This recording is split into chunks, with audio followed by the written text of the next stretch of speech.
Hey Raiders, we recently introduced the three basic trigonometry ratios of sine, cosine, and tangent. So I just wanted to take a couple minutes just to step back and kind of talk about what the heck it all means to us when we calculate sine or cosine or tangent of a particular angle.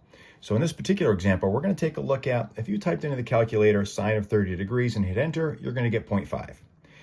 So what does this actually tell us about the right triangle that has a 30-degree angle? So that's what we're going to take a little look at here. So first things first, when the calculator gives us an answer of 0.5, that's expressed as a decimal, let's just identify what that would be in terms of a fraction or a percent. So 0.5 is the same thing as 1/2, which can also be expressed as 50%. So we'll come back to that in a minute.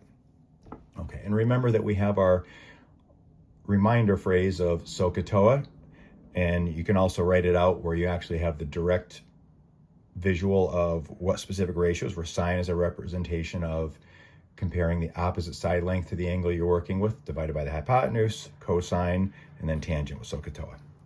So let's take a look here. So we can see we've got this 30-degree angle here. So when we say sine of 30 degrees, and on a calculator it gives us 0.5, what is that really telling us? Well, relative to this 30-degree angle, this side length of 3, this is the opposite side to the angle. The side right next to it, which is unlabeled, is the adjacent side to the 30-degree angle. And the 6 is the hypotenuse. So if we see the two side lengths we have labeled, it's the opposite and the hypotenuse. So if we go to our SOHCAHTOA saying, that combination of opposite and hypotenuse sets us up for sine. So sine of 30 degrees. Remember what sine is. It's not some complicated math concept. It's just a shortcut way to say, okay, whatever angle you're working with, in this case the 30-degree angle, take the length of the opposite side and divide it by the hypotenuse. So for us, that would be 3/6, which again, we can simplify that, divide the numerator and denominator by 3, which goes to 1/2. Sine of 30 is 1/2. And what does that really tell us? Well, it's a ratio of the opposite side length to the 30-degree angle over the hypotenuse. So in this case, it's a length of 3 compared to the hypotenuse, which is 6. So 3 is 1/2 of 6, or 50% the length of 6. That's really what these trig ratios tell you.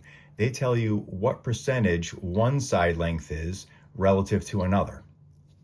And now, based on the ideas of triangle similarity, if we look here, we can use angle-angle similarity shortcut to prove that this triangle with a 30-degree angle and a 90-degree angle has got to be similar to this 30-degree angle and this 90-degree angle triangle. So the side lengths are proportionally bigger on this triangle relative to this one. Well, once again, if we set up sine of 30 degrees, now with these proportionally bigger side lengths relative to the 30-degree angle, the opposite side length is 5 over the hypotenuse, which is 10. Well, the numerator and denominator can be divided by 5. Once again, we get 1/2. So just taking a step back, what this really shows us is when we type in sine of 30 on a calculator and you get 0.5, 0.5 expresses a percent as 50%. That's really just telling us that the opposite side length to a 30-degree angle is always going to be 0.5 or 50% as long as the hypotenuse. And that's going to really be true for any trig function that you pick. So for example, if I just randomly typed into a calculator cosine of 62 degrees, that's going to give me approximately 0.47. Well, 0.47 expressed as a percent is about 47%.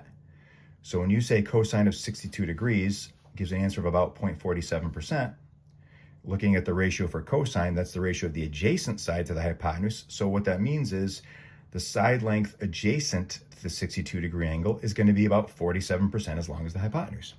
So hopefully this helps give you a little big picture feel for what those trig ratios of sine, cosine, and tangent, what they really tell you about the triangle that you're working with.